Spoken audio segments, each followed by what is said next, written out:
Hai guys, welcome back to my YouTube channel bersama aku Maria. Ya, dari judulnya pasti kalian udah tahu aku pengen bahas apa hari ini ya. Exactly, aku memang bukan seorang psikologi atau expert yang mampu menjelaskan ini secara detail, tapi ya based on my personal experience, berdasarkan pengalaman pribadi aku pengen jelasin buat kalian semua tentang apa itu arti dari daddy issue. Sebelum aku mulai dari video ini, aku mau kalian semua untuk subscribe dulu di YouTube channel ini dan follow Instagram aku @pinku1099maria. Oke, sudah subscribe? Thank you so much guys. Without any further ado, let's just get started. Mungkin bagi kalian yang belum tahu apa itu daddy issue, di sini aku mau jelasin. Jadi daddy issue adalah perubahan psikologi terhadap seorang individu atas perlakuan ayahnya pada saat masa lampau atau pada masa kecilnya. Biasanya hal ini terjadi kurangnya afeksi seorang ayah dan anak, atau kurang harmonisnya hubungan antara seorang ayah dan anak. Intinya sesuatu yang bertentangan di antara kedua belah pihak. Bagi kalian yang belum ngerti, aku mau kasih skenario. Aku ambil aja dari pengalaman pribadi aku. Kayak waktu aku kecil, aku jarang habiskan waktu bersama ayahku karena bapakku cerai dan mamaku, terus mereka suka bertengkar. Intinya aku kurang ada hubungan yang harmonis antara aku sama papaku. Jadi hal ini bisa menyebabkan aku memiliki daddy issue di waktu sekarang ini. Mungkin bagi beberapa orang pikir daddy issue ini hanya bisa berdampak kepada wanita, tapi tidak. Isu ini sering terjadi juga kepada pria. Jadi tidak hanya kepada wanita, juga kepada pria. Biasanya pria ini memiliki ciri-cirinya seperti dia kurang confident, kurang percaya diri atas maskulinitas dia, tingkat kepercayaan diri mereka, self esteem mereka jadi menurun, dan juga mereka memiliki nyali yang ciut.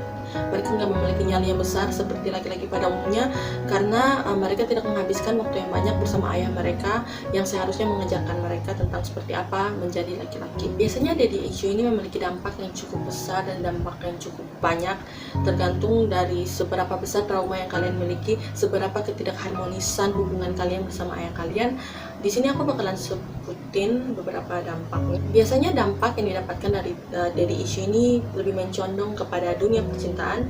Jadi ini tidak terlalu mencondong kepada kehidupan sosial dia, pendidikan dia dan lain-lainnya. Ini lebih condong ke hubungan percintaan antara laki-laki perempuan laki-laki, atau mungkin kalian penyuka sesama jenis, bisa sebaliknya juga. Dampak nomor satu yang paling utama yaitu orang yang mendapatkan daddy issue ini lebih memilih untuk berpacaran atau menjalin hubungan dengan pria yang lebih tua.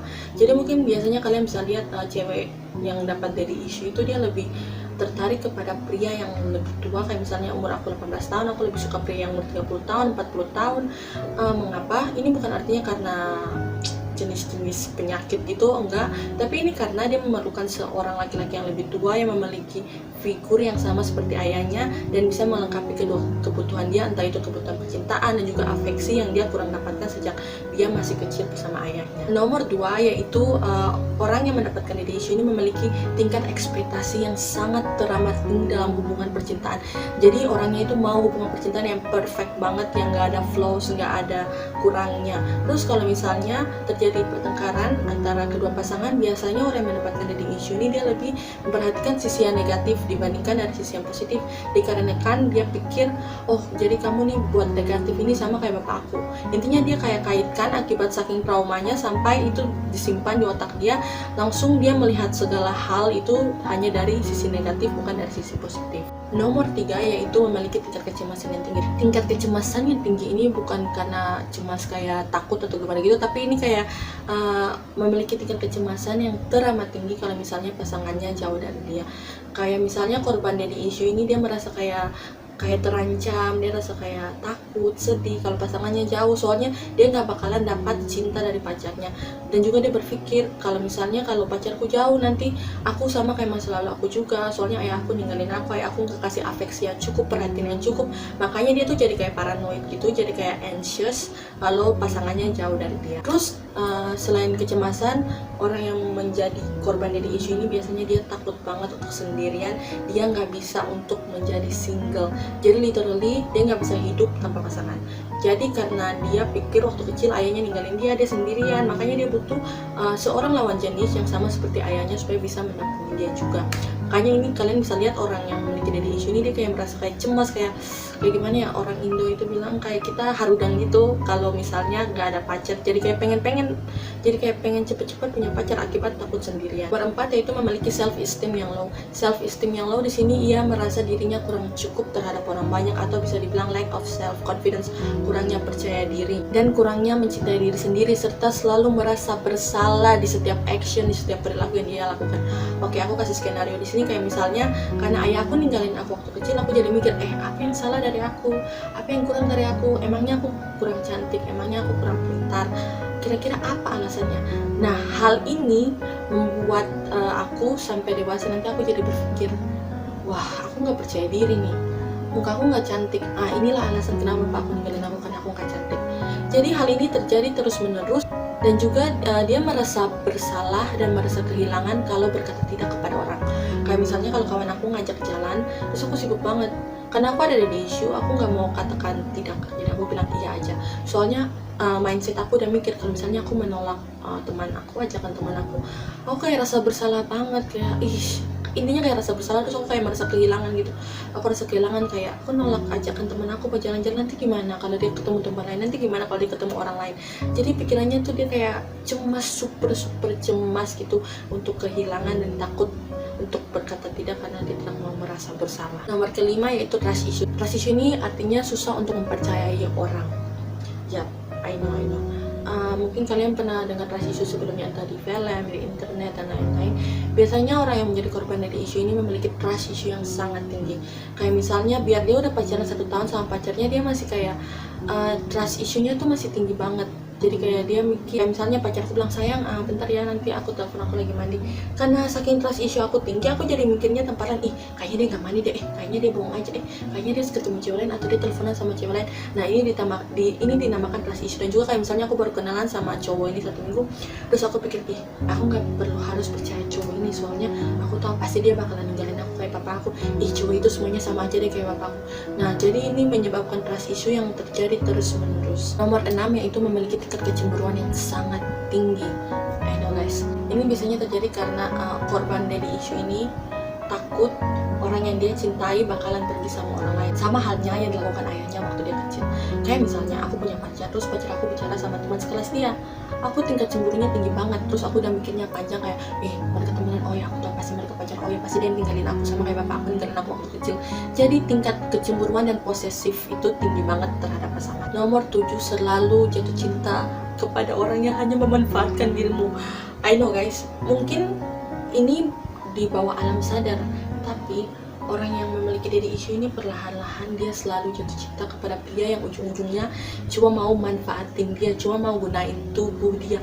Aku nggak tahu kenapa, tapi ini aku nggak bilang 100%, 70-80% biasanya terjadi kepada anak perempuan atau anak laki-laki yang memiliki daddy issue. Nomor 8, memiliki tingkat agresif yang sangat tinggi. Selain tingkat agresif, ada juga yaitu kecanduan.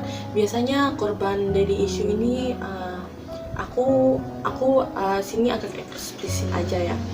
Orang yang memiliki daddy issue ini biasanya dia lebih agresif soal hubungan seksual, dan juga dia memiliki sedikit masalah terhadap kecanduan seperti alkohol, narkoba, intinya kecanduan untuk melakukan seks dan lain-lainnya.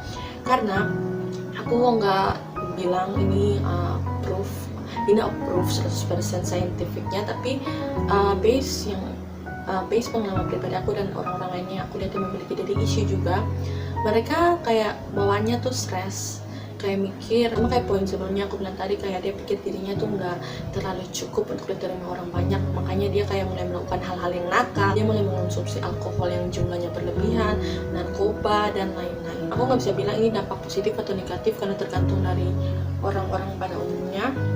Ada orang yang mengambil kecanduan dan agresif ini sebagai dampak yang positif, dan juga ada orang yang mengambil dampak ini sebaliknya pada dampak yang negatif. Oke, berikutnya adalah cara untuk mengatasi daddy issue. Nomor 1, cara mengatasi daddy issue ini untuk mengalihkan perhatian, misalnya dengan cara mengembangkan hobi.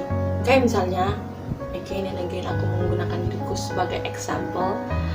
Kayak misalnya aku punya daddy issue, terus aku tahu aku punya bakat untuk menyanyi misalnya ya. Aku pergunakan hobi aku itu, aku habiskan waktu aku itu buat nyanyi, latihan nyanyi sampai aku jago nyanyi. perlahan-lahan dampak dari isu aku sebutkan sebelumnya itu bisa menghilang. Nomor kedua yaitu untuk mengatur rencana, make plans. Misalnya kayak aku mau misalnya saking aku stres karena aku memiliki dari isu, aku bakalan atur rencana trip misalnya ke island, ke Bali, ke Malaysia, Thailand, dan lain-lainnya. Intinya sesuatu untuk mengalihkan pikiran aku. Nomor ketiga yaitu fokus terhadap masa depan dan menggapai cita-cita. Guys, aku mau bilang bagi kalian yang memiliki daddy issue atau orang-orang yang pengen tahu apa itu daddy issue, untuk apa kita memikirkan masa lalu, untuk apa kita pikirkan ayah kita yang udah meninggalkan kita, sesuatu yang terngiang-ngiang di kepala kita, untuk apa? Itu nggak ada untungnya, it's not worth it at all untuk memikirkan hal itu. Jadi kita jangan overthinking, kita jangan terlalu bawa itu terlalu serius, karena what happens already happen, yang terjadi udah terjadi. Jadi, aku saranin lebih baik bagi kalian yang memiliki daddy issue ini, kalian berfokus ke masa depan kalian, kepada cita-cita kalian. Kalian harus buktikan kepada ayah kalian yang meninggalkan kalian atau orang-orang lainnya yang menyebabkan kalian memiliki daddy issue itu untuk tahu you are worth it. Kalian itu benar-benar bernilai, kalian itu tidak pantas untuk ditinggalkan di masa lalu. Jadi, just focus on your future, kembangkan hobi kamu, atur plans untuk jalan-jalan, ketemu teman-teman, hang out, intinya sesuatu yang release your stress dan refresh your mind. Nomor yang keempat itu ceritakan tentang daddy issue kalian dan juga minta pendapat dari orang-orang terdekat kalian atau orang-orang tercinta kalian. Nah, cara ini merupakan cara yang sangat bagus, terutama bagi kalian memiliki orang yang sangat dekat, yang kalian udah share semuanya buat kalian, entah itu pacar, best friends, ibu kalian, siapapun. Ini bagus banget. Kalian bisa ceritakan apa yang kalian hadapi, misalnya karena dari isu ini kalian jadi kecanduan alkohol, kalian jadi kayak melakukan hal yang tidak wajar. Nah, jadi kalian bisa kasih tahu tentang, misalnya aku bilang ke temen aku punya daddy issue, terus belakangan ini nih aku suka nge-clubbing gitu-gitu, menurut kamu aku harus gimana?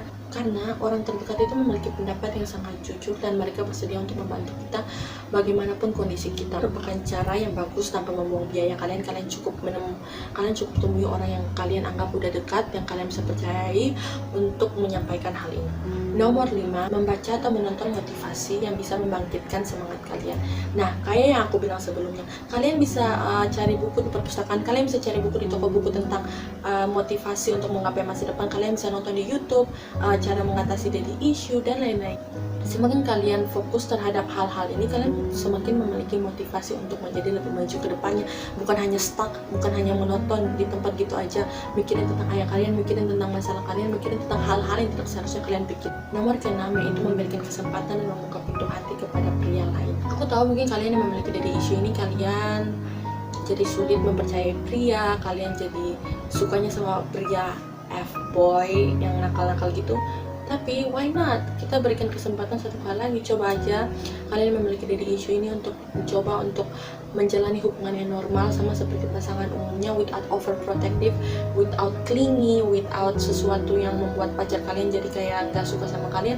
Coba aja kalian jalani hubungan cinta yang normal seperti orang-orang lain pada umumnya. Kayak yang aku bilang sebelumnya, pernah bisa menjadi kebiasaan. Nomor ke-7, kalau nggak ada cara lain yang bisa kalian lakukan, kayak solusi yang aku bilang tadi atau hal-hal lainnya yang sudah kalian lakukan untuk mengalihkan perhatian kalian dan menghilangkan dari isu ini, last choice setelah kalian harus menghubungi psikiater yang terdekat atau kunjungi psikiater yang terdekat. Trust me guys, psikiater merupakan orang yang sangat profesional. Mereka udah belajar tentang hal ini sih, mereka bakalan 100% membantu kalian menghadapi masalah ini. Aku sih nggak pernah pergi ke psikiater atau ngomong sama psikolog sebelumnya, tapi aku lihat orang-orang yang udah melakukan terapi, udah mengunjungi psikolog sebelumnya, mereka tuh memiliki kemajuan yang sangat bagus dan juga mereka bisa overcome trauma yang mereka miliki di masa lalu. So yeah, I guess guys, itu adalah akhir dari video ini. Aku rasa itu aja yang aku udah jelasin mengenai daddy issue, tentang pengertiannya, dampaknya, dan cara overcome atau cara untuk mengatasi isu ini. Aku harap video ini bisa bermanfaat bagi kalian semua yang ingin mengetahui informasi seputar daddy issue, atau kalian memiliki teman yang memiliki daddy issue, atau bahkan kalian sendiri yang menonton ini memiliki daddy issue. Aku minta maaf kalau misalnya cara penjelasan aku tuh kurang bagus, karena aku nih bukan orang yang profesional. Aku hanya ingin memberikan informasi bagi kalian di luar sana. So guys, just continue your life, jalani hidup kalian. Just, you only live once. Terutama bagi kalian orang yang masih muda, yang sekarang at teenage years, yang masih umur 20-an, just enjoy your life. Lupakan hal masa lalu. You only live once, yeah. Yes, that's all for today's video. Jangan lupa untuk subscribe di YouTube channel ini dan follow my Instagram @pinko1099 ya. Alright guys, see you in my next video. Bye bye.